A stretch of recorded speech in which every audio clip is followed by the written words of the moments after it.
Cerita David Ozora, mimpi bertemu Gus Dur saat koma usai dianiaya Mario Dandi, sebut ingin ikut.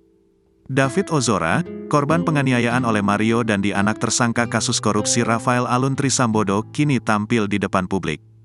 Diketahui sebelumnya, David Ozora sempat koma dirawat di rumah sakit selama kurang lebih 1 bulan usai menjadi dianiaya Mario Dandi. Kini, putra Jonathan Latumahina ini terlihat pulih dan normal kembali setelah menjalani berbagai perawatan dan terapi.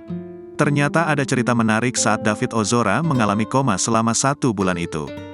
Hal itu diuraikannya saat berbincang bersama Onadio Leonardo di YouTube-nya The Leonardos, Kamis, tanggal 18 Januari tahun 2024. David ingat bahwa saat ia lama koma, dirinya beberapa kali bermimpi panjang.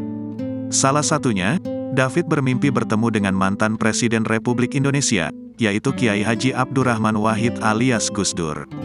Dalam mimpinya, David melantur ingin ikut jalan bersama Gus Dur di Petronas di Malaysia. Yang di Petronas itu malah gue ketemu Gus Dur. Ada, di dalam mimpi gue ketemu Gus Dur, ujar David, dikutip dari perbincangannya, Jumat tanggal 19 Januari tahun 2024. Ia kemudian bercerita ngotot ingin ikut Gus Dur.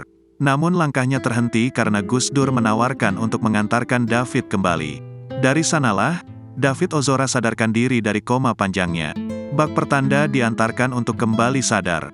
Selain itu, ia juga bercerita sempat mimpi liburan ke Labuan Bajo. Meski kini sudah terlihat membaik, David mengaku hingga saat ini masih harus menjalani berbagai macam terapi. Salah satunya ialah terapi musik untuk melatih bicara. Kondisi David Ozora saat ini masih dalam proses pemulihan usai mengalami koma berbulan-bulan dianiaya oleh anak Rafael Alun. Kondisiku ya udah 70% setelah koma, ujar David Ozora. Meski begitu, David Ozora mengaku saat ini sudah tidak mengalami trauma. Download Tribun X sekarang, menghadirkan lokal menjadi Indonesia.